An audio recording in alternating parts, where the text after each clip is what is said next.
उदयपुर जिले की अपनी ही फितरत है। झीलों के शहर उदयपुर में जैसे पर्यटक हमेशा आते और जाते रहते हैं, ठीक उसी प्रकार से यहाँ नेताओं का भी कुछ ऐसा ही रवैया है।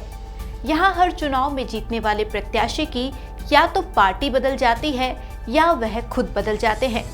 जानते हैं उदयपुर लोकसभा सीट का गणित हमारी इस खास रिपोर्ट में। उदयपुर लोकसभा क्षेत्र में दिख रहा दिलचस्प मुकाबला, बदलाव के बयान या मोदी मैजिक करेगा कमाल। बीजेपी के गढ़ में क्या कांग्रेस लगा पाएगी सेंध या बीएपी बिगाड़ेगी भाजपा कांग्रेस का खेल? आखिर क्या कहता है सियासी समीकरण? राजस्थान के मिशन 25 को लेकर भाजपा आश्वस्त है, तो वहीं अब टक्कर का मुकाबला उदयपुर सीट पर भी कहीं न कहीं देखने को मिल रहा है, क्योंकि उदयपुर में हुए चुनाव के बाद कई कयास लगाए जा रहे हैं। हालांकि पिछले लोकसभा चुनाव में भाजपा को यहां से जीत मिली थी, लेकिन इस बार दोनों ही पार्टियों ने अपने उम्मीदवारों को बदला है।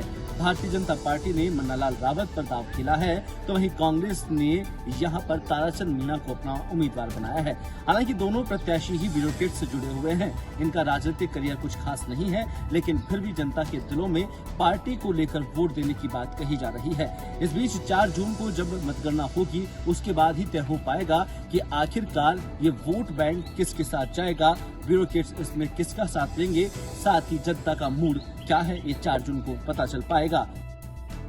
आजादी के बाद उदयपुर में पहला लोकसभा चुनाव साल 1952 में हुआ था।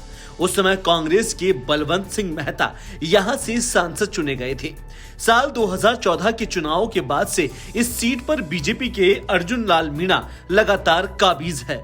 इस बार के लोकसभा चुनाव में उदयपुर में 2 ब्यूरोक्रेट्स के बीच मुकाबला है। भाजपा के प्रत्याशी मन्नालाल रावत उदयपुर में पूर्व परिवहन उपायुक्त रह चुके हैं, वहीं कांग्रेस प्रत्याशी ताराचंद मीणा उदयपुर में कलेक्टर रह चुके हैं और यहीं से रिटायर हुए हैं। तीसरा वजूद यहाँ भारतीय आदिवासी पार्टी का है, जिसके सिंबल पर प्रकाश चंद बुझ भी मैदान में है। बीएपी कांग्रेस के वोट बैंक में सेंध लगा सकती है, जिसका फायदा भाजपा को हो सकता है। बीजेपी इस लोकसभा क्षेत्र की 8 में से 5 विधानसभा सीटों पर काबिज है। बीएपी 2 और कांग्रेस के पास महज 1 सीट है। इस बार आरएसएस के दबदबे और हिंदू संगठनों की सक्रियता चुनावी माहौल को बीजेपी के पक्ष में लाने में जुट रही है। वहीं बीजेपी नेता प्रधानमंत्री मोदी के चेहरे और विकास कार्यों के भरोसे है। उदयपुर लोकसभा सीट पर पिछले 3 दशक में भाजपा का दबदबा रहा है। यह सीट अनुसूचित जनजाति के लिए आरक्षित है। आदिवासी अंचल में भाजपा ने अपनी पकड़ बनाई है। उदयपुर लोकसभा सीट पर मतदाताओं की संख्या की बात की जाए तो इस सीट पर एससी, एसटी और ओबीसी मतदाताओं की तादाद सबसे ज्यादा है। 2014 के लोकसभा चुनाव में भाजपा के प्रत्याशी अर्जुन लाल मीणा ने कांग्रेस के रघुवीर सिंह मीणा को हराया था। वहीं 2019 के लोकसभा चुनाव की बात की जाए तो भाजपा के अर्जुन लाल मीणा दूसरी बार इस सीट पर जीते थे। इस चुनाव में प्रदेश की सभी 25 लोकसभा सीटों पर एनडीए ने जीत दर्ज की थी। इसमें 24 सीटें भाजपा और इसके सहयोगी दल राष्ट्रीय लोकतांत्रिक पार्टी के खाते में गई थी।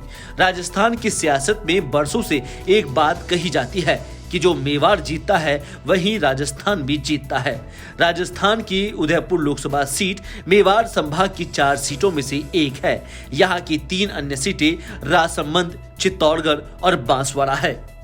मरुधरा के महासंग्राम में आज हमने बात की उदयपुर लोकसभा सीट की, जहां मुकाबला काफी रोचक होता दिखाई दे रहा है। आज के लिए फिलहाल इतना ही। मरुधरा के महासंग्राम में आगे फिर हाजिर होंगे दूसरी लोकसभा सीटों के सियासी गणित के साथ। तब तक देखते रहिए इंडिया वॉइस राजस्थान।